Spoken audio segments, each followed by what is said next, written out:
Assalamu alaikum wa rahmatullah. My brothers and sisters, we've reached that time of the year where I'm sure most of us have been invited to one party or another. Now, in short, I'm not going to waste your time. When it comes to parties and places where there's alcohol and mixing and any environment that you know Allah subhanahu wa ta'ala is not going to be pleased with, my brothers and sisters, in short, stay away from these places. Don't feel obliged and don't feel bullied to having to go to these places because, others may look at you differently. Allah subhanahu wa ta'ala created us to please Him and Him alone. And don't ever please the creation by displeasing the Creator. You don't want to be associated with these places because when you're there, you become a part of the environment. No matter how strong you are in your faith, don't throw yourself in the fire because you will definitely get burnt. I want to share an example with you guys that happened with me in my life personally that I think you guys might find interesting. We used to do like a hadith course. We used to read from Riyadh Salihin every Sunday morning. So anyway, cut a long story short, we got to the chapter where about not mixing between men and women, and shaking hands between men and women that are haram for you. So one of the brothers that was there who used to work in a corporate world, and when this topic came up and how, shaking of the hand of another woman is haram in Islam, and he went on and he went crazy and he couldn't believe that this is what the deen had to say about it. So cut a long story short, I remember he left that day saying, look, there's no way in the world I can do this at work. Sometimes I'm forced, I'm in a situation, I don't want to embarrass the woman, and that's rude and disrespectful. But what I find interesting is that he went, and then the following week when he came back, there was a very different look on his face.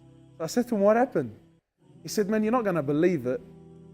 The Tuesday, he said, we had like a corporate meeting at work where all of the managers in the nation came for this meeting.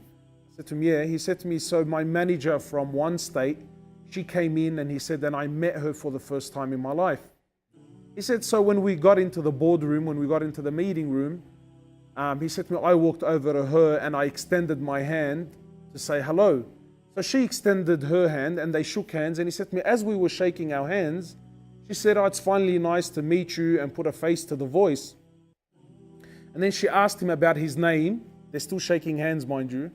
So she asked him about his name, and he said his name, which was an Islamic name.